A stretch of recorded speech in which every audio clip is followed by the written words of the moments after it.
നമസ്കാരം. മലയാള വാർത്തകളിലേക്ക് സ്വാഗതം. ആദ്യം പ്രധാന വാർത്തകൾ.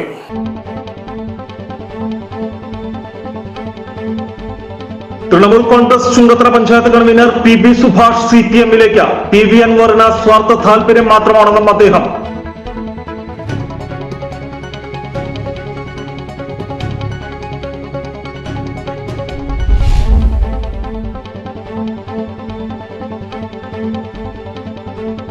ചാലിയാറിൽ തദ്ദേശ തെരഞ്ഞെടുപ്പിന് ഒരു പടി മുന്നിൽ സജ്ജമായി ഇടതുമുന്നണി. സ്ഥാനാർത്ഥി പ്രഖ്യാപന ചടങ്ങ് നടന്നു.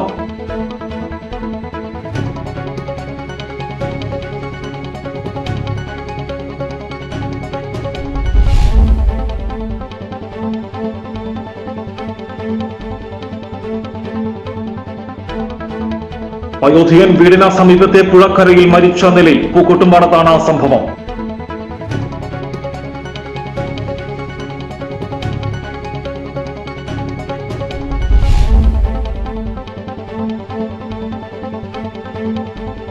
കാറ്റിൽ വീട് തകർന്ന നിർധന കുടുംബം വഴിയാധാരമായി. പടിക്കടവ് കവളപ്പൊയ്കയിലെ ആനിപ്പുളിക്കുന്നിൽ ശാന്തയുടെ വീടാണ് മേൽക്കൂരയും ഭിത്തിയും ഉൾപ്പെടെ തകർന്നത്.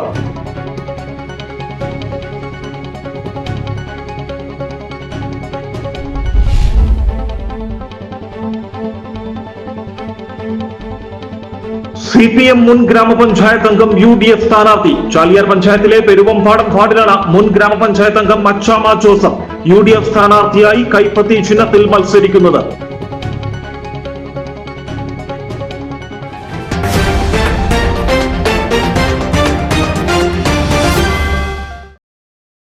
വാർത്തകൾ വിശദമായി.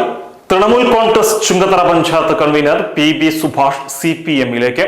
PV അൻവറിന് സ്വാർത്ഥ താല്പര്യം മാത്രമാണെന്നും അദ്ദേഹം ഉപജാപക സംഘത്തിന്റെ പിടിയിലാണെന്നും PV അൻവറുമായും തൃണമൂൽ കോൺഗ്രസുമായുള്ള എല്ലാ ബന്ധങ്ങളും അവസാനിപ്പിച്ചതായും സുഭാഷ് പറഞ്ഞു.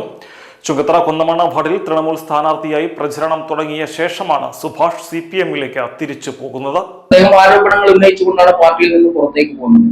സത്യത്തിൽ ഞാൻ ഉൾപ്പെടെയുള്ള ആളുകൾ രാഷ്ട്രീയ വർണ്ണ വ്യത്യാസങ്ങളില്ലാതെ ഈ കേരളത്തിലെ ഒട്ടുമിക്ക ആളുകളും തങ്ങളുടെ പ്രത്യയശാസ്ത്രങ്ങളെ മറന്നുകൊണ്ട് അദ്ദേഹം ഉന്നയിച്ച വിഷയങ്ങളിൽ എന്തെങ്കിലും കാര്യങ്ങളുണ്ടോ എന്ന് തോന്നിക്കൊണ്ട് അദ്ദേഹത്തോടൊപ്പം സഞ്ചരിച്ചിട്ട ആളുകളാണ്. അങ്ങനെയാണ് ഞാൻ പാർട്ടിയിൽ നിന്ന് മാറി അദ്ദേഹത്തോടൊപ്പം സഞ്ചരിക്കുന്നത്. അദ്ദേഹം ഉന്നയിച്ച വിഷയത്തിൽ എന്തെങ്കിലും കാര്യങ്ങളുണ്ടോ, യാഥാർത്ഥ്യങ്ങളുണ്ടോ എന്ന ആ ഒരു ധാരണയിലാണ് അദ്ദേഹത്തോടൊപ്പം ചേരുന്നത്. എന്നാൽ പിന്നീട് നമ്മൾ കണ്ടത് അദ്ദേഹം ഉന്നയിച്ച ആരോപണങ്ങളിൽ ഒന്നുപോലും ആധികാരികമായി തെളിയിക്കാൻ അദ്ദേഹത്തിന് സാധിച്ചിട്ടില്ല എന്നുള്ളതാണ് നമുക്ക് കാണാൻ സാധിക്കുന്നത്. എന്തെങ്കിലും ഒരു ആരോപണം അദ്ദേഹം ഉന്നയിച്ച ആരോപണങ്ങളൊക്കെ തന്നെയും കൊട്ടാരം പോലെ തകർന്നടിയുന്ന സാധ്യത.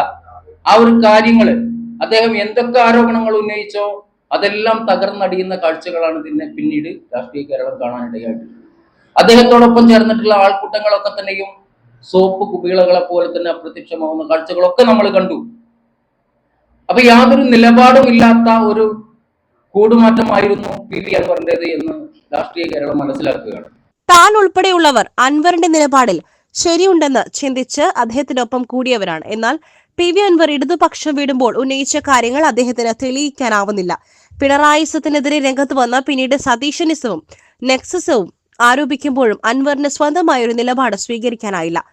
അദ്ദേഹത്തിന്റെ നിയമവിരുദ്ധ പ്രവർത്തനങ്ങൾക്കും സ്വാർത്ഥ താല്പര്യങ്ങൾക്കും പാർട്ടി അനുകൂല നിലപാട് സ്വീകരിക്കാത്തതാണ് LDF വിടാൻ കാരണമെന്ന് ഇപ്പോൾ വ്യക്തമാവുകയാണ്. CPM-ന്റെ കടന്നൽ രാജാവായിരുന്ന PV അൻവറിന്റെ ഇപ്പോഴത്തെ അവസ്ഥയിൽ ദുഃഖമുണ്ട്. അൻവറിന് ഒരു നിലപാടിൽ ഉറച്ചു നിൽക്കുവാൻ കഴിയുന്നില്ല. ഈ കഴിഞ്ഞ തെരഞ്ഞെടുപ്പ് സമയത്ത് അദ്ദേഹം ഉന്നയിച്ചു വെച്ച വിഷയങ്ങളിൽ നിന്നൊക്കെ വ്യതിചലിച്ചുകൊണ്ട് അദ്ദേഹം ഈ MLA സ്ഥാനം രാജിവെച്ച് UDF-ൽ ആര് മത്സരിക്കണം എന്ന് വരെ PV അൻവർ തീരുമാനിക്കും. UDF-ൽ കാൻഡിഡേറ്റിനെ ആര് തീരുമാനിക്കണമെന്ന് UDF പ്രഖ്യാപിക്കുന്നതിന് മുമ്പ് അൻവർ പ്രഖ്യാപിച്ചു. സത്യം പറഞ്ഞാൽ അന്നത്തെ DCC പ്രസിഡന്റ് VS ജോയിയുടെ സ്ഥാനാർത്ഥിത്വം പോലും നഷ്ടപ്പെടുന്നത് എനിക്ക് തോന്നുന്നു ഈ PV അൻവറിന്റെ പരാമർശം കൊണ്ടായിരിക്കും. അന്ന് ഈ അന്ധമായ പിണറായിസം പറഞ്ഞുകൊണ്ട് നടന്നിട്ടുള്ള PV അൻവർ, ആകെ PV അൻവറിന്റെ രാഷ്ട്രീയം എന്ന് പറയുന്നത് ഇപ്പൊ എന്താണ്? പിണറായിസം. അത് മാത്രം. ഒരു വ്യക്തിയെ വ്യക്തിഹത്യ നടത്തുക എന്നതിനപ്പുറത്തേക്ക് ഒരു രാഷ്ട്രീയം PV അൻവറിൽ നിന്ന് കാണാൻ നമുക്ക് സാധിക്കുന്നില്ല എന്നുള്ളതാണ്. അന്ന് പിണറായിസം പറഞ്ഞുകൊണ്ടിരുന്ന PV അൻവർ ഇടക്കാലത്ത് വെച്ച് ഒരു സതീശനിസം കൂടെ കൂട്ടിപ്പറഞ്ഞു. കഴിഞ്ഞ ഉപതെരഞ്ഞെടുപ്പ് സമയത്ത് നമ്മൾ അതും കണ്ടു. PV അൻവർ നിർദ്ദേശിച്ച ആളെ UDF സ്ഥാനാർത്ഥിയാക്കിയില്ല എന്ന കാരണത്താൽ കോൺഗ്രസിനകത്ത് നടക്കുന്നത് സതീശന്റെ ആധിപത്യമാണ് UDF നടക്കുന്നത് സതീശനിസമാണ്. ഇവിടെ സതീശനിസം, അപ്പുറത്ത് പിണറായിസം. ഈ രണ്ട് നെക്സസ് ആണ് കേരള രാഷ്ട്രീയത്തിൽ നടക്കുന്നത് എന്ന് ആരോപിച്ചതും നമ്മൾ കണ്ടു. ഇപ്പൊ ഏതായാലും സതീശനിസം ഒക്കെ വിട്ടു. കാരണം UDFന്റെ വാതിൽക്കൽ ഇങ്ങനെ മുട്ടിക്കൊണ്ടിരിക്കുകയാണ്. ഒരു രാഷ്ട്രീയ ഭിക്ഷാന്തേഹിയെ പോലെ UDFന്റെ വാതിൽക്കൽ മുട്ടി എന്നെ ഒന്ന് എടുക്കണം എന്ന ഗതികേടിലേക്ക് PV അൻവർ എത്തിയിരിക്കുകയാണ്. അപ്പൊ നിലപാടുകളില്ല എന്നുള്ളതാണ് യാഥാർത്ഥ്യം. പ്രതിപക്ഷത്തിന്റെ എല്ലാ പണികളും ഞാൻ ചെയ്തോളാം എന്ന് നിങ്ങൾ കൂടെ കൂട്ടിയാൽ മതി. യാതൊരു ഉപാധികളുമില്ല. രാവിലെ പറയുന്ന നിലപാട് ഉച്ചയ്ക്ക് മാറ്റി പറയും, ഉച്ചയ്ക്ക് പറയുന്നത് വൈകുന്നേരം മാറ്റി പറയും, നേരം പുലർന്നാൽ പിന്നെയും മാറ്റുമെന്ന അവസ്ഥയിലാണ്. ഈ സാഹചര്യത്തിൽ പൊതുപ്രവർത്തകനായ അൻവറിനൊപ്പം തുടരാനാകില്ലെന്നും സുഭാഷ് പറഞ്ഞു. കഴിഞ്ഞ ഉപതെരഞ്ഞെടുപ്പിൽ VS ജോയിയെ UDF സ്ഥാനാർത്ഥിയായി അൻവർ പ്രഖ്യാപിച്ചതിനാലാണ് ജോയ്ക്ക് സീറ്റ് കിട്ടാതിരിക്കുവാൻ ഇടയാക്കിയത്. തദ്ദേശ തെരഞ്ഞെടുപ്പിൽ ഒരു സീറ്റെങ്കിലും തൃണമൂലിന് നൽകുവാൻ UDFനോട് കേഴുകയാണ് അൻവറും പാർട്ടിയും. UDF വാതിലടച്ചപ്പോൾ CPMുമായും അടവ് നയം സ്വീകരിക്കുമെന്നാണ് തൃണമൂൽ പ്രഖ്യാപിച്ചത്. ഇത് നാണക്കേടായെന്നാണ് തൃണമൂൽ പ്രവർത്തകർ പറയുന്നത്. ചുങ്കത്തറ പഞ്ചായത്ത് ഭരണം കൈവെള്ളയിൽ വെച്ച് കൊടുത്തിട്ടും UDF അൻവറിനെ കൈയൊഴിഞ്ഞത് ദയനീയമാണെന്നും സുഭാഷ് അഭിപ്രായപ്പെട്ടു. നേരത്തെ CPM പ്രവർത്തകനായിരുന്ന സുഭാഷ് 2015 കൊന്നമണ്ണ വാർഡിൽ LDF സ്ഥാനാർത്ഥിയായി മത്സരിക്കുകയും ചെയ്തിരുന്നു. ഇനിയും നിരവധി പേർ തൃണമൂൽ വിടുമെന്നാണ് സുഭാഷ് പറയുന്നത്. ചാലിയാറിൽ തദ്ദേശ തെരഞ്ഞെടുപ്പിന് ഒരുപടി മുന്നിൽ സജ്ജമായി ഇടതു മുന്നണി. സ്ഥാനാർത്ഥി പ്രഖ്യാപന ചടങ്ങ് തിങ്കളാഴ്ച നടന്നു. ആകെയുള്ള 16 വാർഡുകളിലേക്കും സ്ഥാനാർത്ഥികളെ പ്രഖ്യാപിച്ചു. വാളാന്തോടിൽ രാജു തൊഴുത്തിങ്കൽ, ഇടിവണ്ണയിൽ ബൈജു ആൻഡ്രൂസ്, പാറൂക്കാടിൽ C സഹിൽ, മുട്ടിയലിൽ സുധാരാഘവൻ, പെരുമ്പത്തൂരിൽ MR സുബ്രഹ്മണ്യൻ, നമ്പൂരിപ്പൊട്ടിയിൽ P മനോഹരൻ, ആനപ്പാറയിൽ മിനി കല്ലേങ്കൽ, കോരംകോടിൽ P പ്രമീള, എരഞ്ഞിമങ്ങാടിൽ ഹനീഫ കുറ്റിക്കാട്ടിൽ, മൈലാടിയിൽ K അഷ്റഫ്, മണ്ണുപാടത്ത് അബിത മുംതാസ്, മൊടവണ്ണയിൽ അനീഷ് കരിമ്പഞ്ചേരി, കളക്കുന്നിൽ സ്മിത അന്തൂരാൻ, അകമ്പാടത്ത് മിനി കാരക്കുളം, ആറങ്ങോട്ടിൽ മൈമൂന കല്ലിങ്ങൽ, പെരുവമ്പാടത്ത് ഡെയ്സി ബെന്നി എന്നിവരാണ് മത്സരിക്കുക. 4 വാർഡുകളിൽ ഒഴിച്ച് 12 വാർഡുകളിലും CPM സ്ഥാനാർത്ഥികളാണ് മത്സരിക്കുന്നത്. CPIയുടേതുൾപ്പെടെ 4 വാർഡുകളിൽ സ്വതന്ത്ര സ്ഥാനാർത്ഥികളാണ് മത്സര രംഗത്തുള്ളത്. വയോധികൻ വീടിന് സമീപത്തെ പുഴക്കരയിൽ മരിച്ച നിലയിൽ. പൂക്കോട്ടുംപാടത്താണ് സംഭവം. ചെട്ടിപ്പാടം പരിയങ്ങാട് കോഴിശ്ശേരി വേലായുധൻ നായരെയാണ് മരിച്ച നിലയിൽ കണ്ടെത്തിയത്. കോട്ടപ്പുഴയുടെ തീരത്ത് സമീപവാസികളാണ് ഇയാളെ മരിച്ച നിലയിൽ കണ്ടെത്തിയത്. നാട്ടുകാർ ഉടനെ തന്നെ വേലായുധനെ നിലമ്പൂർ ജില്ലാ ആശുപത്രിയിൽ പ്രവേശിപ്പിച്ചെങ്കിലും മരണം സംഭവിച്ചിരുന്നു. ഹൃദയാഘാതമാണ് മരണകാരണമെന്നാണ് പ്രാഥമിക നിഗമനം. ഭാര്യ ചന്ദ്രവതി, മക്കൾ സുരേഷ് ബാബു, രത്നാവതി. കാറ്റിൽ വീട് തകർന്ന നിർധന കുടുംബം വഴിയാധാരമായി. വഴിക്കടവ് കവളപ്പൊയ്കയിലെ ആനിപ്പുളിക്കുന്നിൽ ശാന്തയുടെ വീടാണ് മേൽക്കൂരയും ഭിത്തിയും ഉൾപ്പെടെ തകർന്നത്. ഇന്നലെ വൈകിട്ട് 5-നാണ് സംഭവം. ശാന്തയുടെ മരുമകൾ സ്മിതയും പേരക്കുട്ടികളായ ആദർശ്, ആദിഷ് എന്നിവരാണ് വീട്ടിലുണ്ടായിരുന്നത്. തൊട്ടിലിൽ കിടന്നുറങ്ങുകയായിരുന്ന ആദിഷിനും അടുത്ത് കൂട്ടിരിക്കുകയായിരുന്ന ആദർശിനും നിസ്സാര പരിക്കുണ്ട്. 15 വർഷം മുൻപ് സർക്കാർ സഹായധനം 40,000 രൂപ ലഭിച്ചതുപയോഗിച്ച് നിർമ്മിച്ച ഓടിട്ട വീട്ടിലാണ് കുടുംബം താമസിച്ചു വന്നിരുന്നത്. മേൽക്കൂര അറ്റകുറ്റപ്പണി സഹായധനത്തിന് കഴിഞ്ഞ 5 വർഷമായി പഞ്ചായത്തിൽ അപേക്ഷ നൽകുന്നുണ്ടെങ്കിലും ലഭിച്ചില്ലെന്നാണ് പറയുന്നത്. ആനിപ്പുളിക്കുന്ന ശാന്ത എന്ന അവരുടെ വീടാണിത്. ഈ വീട്ടിൽ ശാന്തയെ കൂടാതെ ശാന്തയുടെ മകൻ്റെ ഭാര്യ 3 കുട്ടികളാണ് താമസിക്കുന്നത്. ഇന്ന് ഈ വീട് കുറച്ച് മുമ്പ് തകർന്നിട്ട് ഈ ചെറിയ കുട്ടിയടക്കമുള്ള ആളുകളെല്ലാം വീടിൻ്റെ ഉള്ളിലായിരുന്നു. അവരുടെ മേത്ത് ഓടടക്കം വീണ് കുട്ടികൾക്ക് ചെറിയ പരിക്ക് പറ്റിയിട്ടുണ്ട്. ഇന്ന് വലിയൊരു ദുരന്തമാണ് ഇപ്പോൾ ഒഴിവായിട്ടുള്ളത്. 10 കൊല്ലത്തോളമായി ഈ വീടിൻ്റെ റിപ്പയറിങ്ങിനും മറ്റുമായിട്ട് പഞ്ചായത്തിൽ അപേക്ഷ കൊടുക്കുന്നു, വാർഡ് മെമ്പറിൻ്റെ അടുത്ത് അപേക്ഷ കൊടുക്കുന്നു. ഈ ശാന്തി അടക്കമുള്ള ആളുകൾ പഞ്ചായത്തിൽ പോയി പറഞ്ഞ് വാർഡ് മെമ്പറുടെ അടുത്ത് പോയി പറഞ്ഞ് നിരന്തരമായി അപേക്ഷ കൊടുക്കുന്നു. ആരും ഇതുവരെ വന്ന് ഗൗനിച്ചിട്ടില്ല.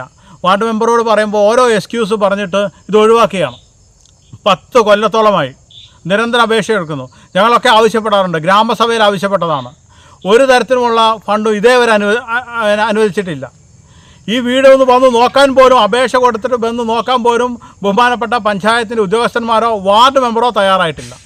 ഈ സംഭവം ഇപ്പോൾ ഉണ്ടായിട്ട് ഇവിടെ ഒരു 5 വീട് അപ്പുറത്താണ് വാർഡ് മെമ്പറുടെ വീട്. ഇതേവരെ വാർഡ് മെമ്പർ ഈ സംഭവം ഉണ്ടായിട്ട് ഇങ്ങോട്ട് വന്നിട്ട് പോലുമില്ല. ഇത് തികഞ്ഞ ഒരു അനാസ്ഥയാണ്, പാവങ്ങളോടുള്ളൊരു വെല്ലുവിളിയാണ്. ഇത്തരത്തിലുള്ള കാര്യങ്ങൾക്ക് ഇനിയും ഇത്ര അനാസ്ഥകൾ തുടർന്ന് മുന്നോട്ട് പോയാൽ വലിയ ദുരന്തമാണ് ഉണ്ടാകുന്നത്. ജനങ്ങളെ അത്യന്തം അധിക്ഷേപിക്കുന്ന രീതിയിലാണ് അധികാരികളുടെ ഈ പോക്ക്. ഒരു തരം രാഷ്ട്രീയ കളിയാണ് ഇവിടെ നടത്തിയിട്ടുള്ളത്. വീട് തകർന്നതോടെ ഇപ്പോൾ സമീപത്തുള്ള ശാന്തയുടെ സഹോദരന്റെ വീട്ടിലേക്ക് കുടുംബം താമസം മാറി. വീട് പുനർനിർമ്മിക്കുവാൻ യാതൊരു നിർവാഹവും ഇല്ലാത്ത കുടുംബം ജീവിതം വഴിമുട്ടിയ അവസ്ഥയിലാണ്. CPM മുൻ ഗ്രാമപഞ്ചായത്ത് അംഗം UDF സ്ഥാനാർത്ഥി. ചാലിയാർ പഞ്ചായത്തിലെ പെരുവമ്പാടം വാർഡിലാണ് മുൻ ഗ്രാമപഞ്ചായത്ത് അംഗം അച്ചാമ്മ ജോസഫ് UDF സ്ഥാനാർത്ഥിയായി കൈപ്പത്തി ചിഹ്നത്തിൽ മത്സരിക്കുന്നത്.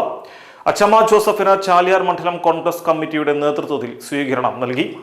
ചാലിയാർ പഞ്ചായത്തിലെ വിവിധ രാഷ്ട്രീയ പാർട്ടികളിൽ നിന്നും ഇന്ത്യൻ നാഷണൽ കോൺഗ്രസിലേക്ക് ആളുകൾ കടന്നു വന്നുകൊണ്ടിരിക്കുകയാണ്.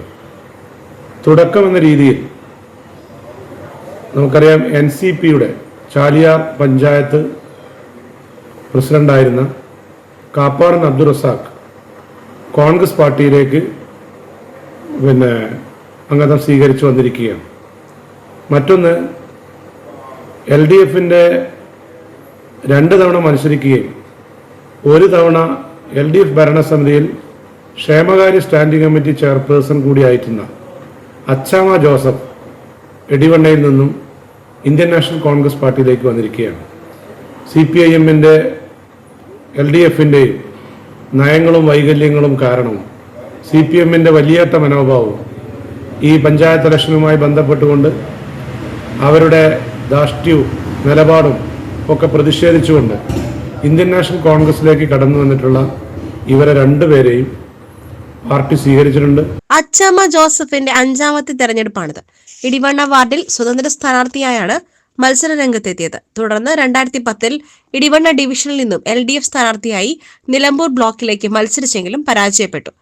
2015 പെരുവമ്പാടം വാർഡിൽ CPM സീറ്റ് നൽകി. UDFന്റെ ശക്തി കേന്ദ്രമായിരുന്ന പെരുവമ്പാടം വാർഡിൽ അട്ടിമറി വിജയം. CPM ക്ഷേമകാര്യ സ്റ്റാൻഡിംഗ് കമ്മിറ്റി ചെയർപേഴ്സണാക്കി. 2020 CPM ടിക്കറ്റിൽ വീണ്ടും മത്സരിച്ചെങ്കിലും UDF സ്ഥാനാർത്ഥിയോട് പരാജയപ്പെട്ടു. ഇതേ തുടർന്നാണ് CPM വിട്ടത്. തുടർന്ന് കോൺഗ്രസിൽ ചേർന്നു. കൈപ്പത്തി ചിഹ്നത്തിൽ ഇക്കുറി മത്സര രംഗത്തിറങ്ങിക്കഴിഞ്ഞു. സ്വീകരണ യോഗത്തിൽ മണ്ഡലം കോൺഗ്രസ് പ്രസിഡന്റ് തോണിയിൽ സുരേഷ്, DCC അംഗം advocate IK Yunus Saleem, Haris Atteri, EP Murali തുടങ്ങിയവർ പങ്കെടുത്തു. NCP മുൻ മണ്ഡലം പ്രസിഡന്റ് കാപ്പാടൻ റസാഖും കോൺഗ്രസിൽ ചേർന്നു. തദ്ദേശ തെരഞ്ഞെടുപ്പിന്റെ സുഗമമായ നടത്തിപ്പുമായി ബന്ധപ്പെട്ട മലപ്പുറം ജില്ലയിലെ പൊതുനിരീക്ഷകനായി north working plan deputy conservator of forest PK ആസിഫിനെ സംസ്ഥാന തെരഞ്ഞെടുപ്പ് കമ്മീഷൻ നിയോഗിച്ചു.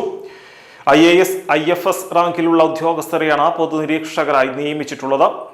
തിരഞ്ഞെടുപ്പ് ചെലവുകൾ നിരീക്ഷിക്കുന്നതിനായി ജില്ലയിലെ ബ്ലോക്ക് പഞ്ചായത്തുകളിലേക്കും നഗരസഭകളിലേക്കുമായി ചെലവ് നിരീക്ഷകരെയും തെരഞ്ഞെടുപ്പ് കമ്മീഷൻ നിയോഗിച്ചിട്ടുണ്ട്.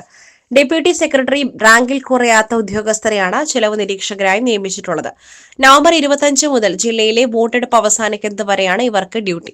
ചെലവ് നിരീക്ഷകരായി സംസ്ഥാന ഓഡിറ്റ് വകുപ്പിൽ ജോയിന്റ് ഡയറക്ടറായ Vinod Sridhar, Nilambur block, Nilambur municipality, Wandoor block panchayat, Kalikavu block panchayat, ധനകാര്യ വകുപ്പിൽ അഡീഷണൽ സെക്രട്ടറിയായ K Anilkumar, Areekode block panchayat, Malappuram block panchayat, Manjeri നഗരസഭ, മലപ്പുറം നഗരസഭ, ധനകാര്യ വകുപ്പിൽ അഡീഷണൽ സെക്രട്ടറിയായ KT മഹേഷ് കുമാർ, പെരിന്തൽമണ്ണ ബ്ലോക്ക് പഞ്ചായത്ത്, പെരിന്തൽമണ്ണ നഗരസഭ, മങ്കട ബ്ലോക്ക് പഞ്ചായത്ത്, കുറ്റിപ്പുറം ബ്ലോക്ക് പഞ്ചായത്ത്, വളാഞ്ചേരി നഗരസഭ, ധനകാര്യ വകുപ്പിൽ അഡീഷണൽ സെക്രട്ടറിയായ രാജേഷ് പ്രകാശ്, താനൂർ ബ്ലോക്ക് പഞ്ചായത്ത്, താനൂർ നഗരസഭ, തിരൂരങ്ങാടി ബ്ലോക്ക് പഞ്ചായത്ത്, തിരൂരങ്ങാടി നഗരസഭ, പരപ്പനങ്ങാടി നഗരസഭ, പ്ലാനിംഗ് ആൻഡ് EA വിഭാഗത്തിൽ അഡീഷണൽ സെക്രട്ടറിയായ K സുനിൽകുമാർ, തിരൂർ ബ്ലോക്ക് പഞ്ചായത്ത്, തിരൂർ നഗരസഭ, പൊന്നാനി ബ്ലോക്ക് പഞ്ചായത്ത്, പൊന്നാനി നഗരസഭ, പെരുമ്പടപ്പ് നഗരസഭ, ധനകാര്യ വകുപ്പിൽ ഡെപ്യൂട്ടി സെക്രട്ടറിയായ L ശ്രീകുമാർ, കൊണ്ടോട്ടി ബ്ലോക്ക് പഞ്ചായത്ത്, കൊണ്ടോട്ടി നഗരസഭ, വേങ്ങര ബ്ലോക്ക് പഞ്ചായത്ത്, കോട്ടക്കൽ നഗരസഭ എന്നിവരെയും നിയമിച്ചു. ജില്ലയിലെ ബൂത്ത് ലെവൽ ഓഫീസർമാരെ തദ്ദേശ തെരഞ്ഞെടുപ്പ് ജോലിയിൽ നിന്നും ഒഴിവാക്കിയിട്ടുണ്ടെന്നും ഇതിനകം ഡ്യൂട്ടി ഓർഡർ ലഭിച്ച BLOമാർ അടിയന്തരമായി ജില്ലാ ഇലക്ഷൻ വിഭാഗവുമായി ബന്ധപ്പെടണമെന്നും മലപ്പുറം ജില്ലാ തെരഞ്ഞെടുപ്പ് ഓഫീസർ കൂടിയായ ജില്ലാ കളക്ടർ VR വിനോദ് അറിയിച്ചു. ജില്ലയിൽ 2898 ബൂത്ത് ലെവൽ ഓഫീസർമാരാണ് ഉള്ളത്. ഇവരെ തദ്ദേശ തെരഞ്ഞെടുപ്പ് ഡ്യൂട്ടിയിൽ നിന്നും ഒഴിവാക്കിയിട്ടുണ്ട്. എന്നാൽ തദ്ദേശ സ്ഥാപന തെരഞ്ഞെടുപ്പുമായി ബന്ധപ്പെട്ട 1ാം ഘട്ട റാൻഡമൈസേഷൻ കഴിഞ്ഞ് പുറത്തിറക്കിയ പോളിംഗ് ഉദ്യോഗസ്ഥരുടെ പട്ടികയിൽ ഏതെങ്കിലും BLOമാർ ഉൾപ്പെടുകയും പോളിംഗ് ഡ്യൂട്ടി ഉത്തരവ് ലഭിക്കുകയും ചെയ്തിട്ടുണ്ടെങ്കിൽ അവരെ ഡ്യൂട്ടിയിൽ നിന്നും ഒഴിവാക്കി നൽകും. ഇതിനായി BLO നിയമന രേഖയുടെ പകർപ്പും പോളിംഗ് ഡ്യൂട്ടി ഉത്തരവിന്റെ പകർപ്പും സഹിതം മലപ്പുറം കളക്ടറേറ്റിലെ തെരഞ്ഞെടുപ്പ് വിഭാഗവുമായി അടിയന്തരമായി ബന്ധപ്പെടുകയോ election@gmail.com അറിയിക്കുകയോ ചെയ്യണമെന്ന് ജില്ലാ കളക്ടർ അറിയിച്ചു. ഇതോടെ വാർത്താ ബുള്ളറ്റിൻ സമാപിക്കുന്നു. നമസ്കാരം.